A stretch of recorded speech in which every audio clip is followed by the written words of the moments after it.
Rico's never gonna quite feel totally vulnerable. He is the strongest, most amazing action hero out there, but this time in Just Cause 4, he has met his match. What we set ourselves out to do was to ground the game a little bit more, and Rico is obviously a big part of that. So for this time around, what we wanted to do was make him a little bit more believable. In the past has been sort of an avatar that the player embodies and then does whatever they want. But in a modern setting, in modern times, characters need to have more depth, more complexity. So we've been able to see a little bit more of Rico, this new chapter of his life, what's going on, what are his motivations. He's looking a little rough around the edges, so we're here to find out what is going on with Rico and why is he here in the world of Solis. We continually want to make Rico more human.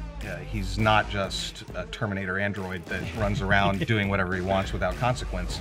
The wingsuit for this time around has been much more realistic.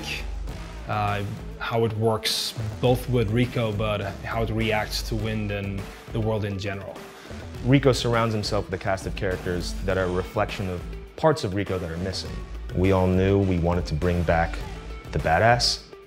We like to talk about Rico as the ultimate action hero. We like to talk about as a force of nature.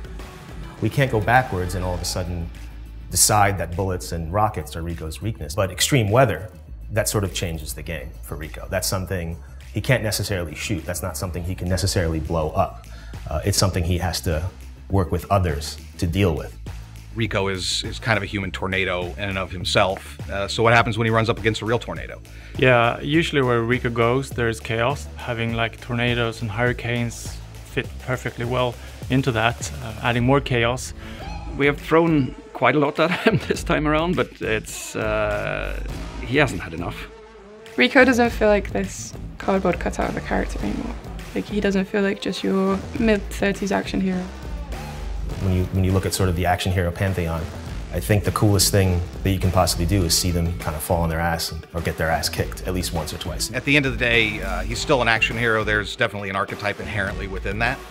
But we want him to be his own guy. We want Rico Rodriguez to be distinguishable from kind of the field of action heroes. So it's very easy to sit with an art director or a lead character artist and say, this is what I'm feeling, makes sense.